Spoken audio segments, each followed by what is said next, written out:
السنه كباقي السنوات كانت استثنائيه الحمد لله، لاننا هذا العام استطعنا اننا من اجل الانتقاء ديال اللاعبين ديال مختلف الفئات العمريه اللي عندنا، اللي هي كاين 5 ديال الفئات اللي غيلعبوا في ليغ ناسيونال، يعني غيلعبوا البطوله الوطنيه.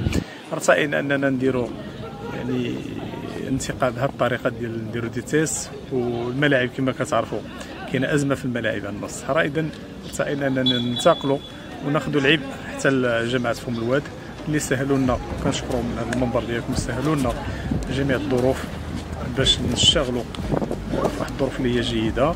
هذا بالمساعده ديال الناس ديالنا ديال المكتب اللي هما كيشتغلوا في الظل فعلا، وحتى بالنسبه للستاف ديالنا اللي كان في المستوى تبارك الله. استطعنا يعني هذا العمل ديالنا ما مشاش هباء، يعني استطعنا اننا ناخذوا واحد الطينه من اللاعبين، ويعني واحد الكاليتي اللي هي ديال اللاعبين في المستوى تبارك الله. اذا هذه الفئات حنا غنقولوا الكلمه ديالنا في البطوله الوطنيه، وانا كنتنبأ خير ان شاء الله.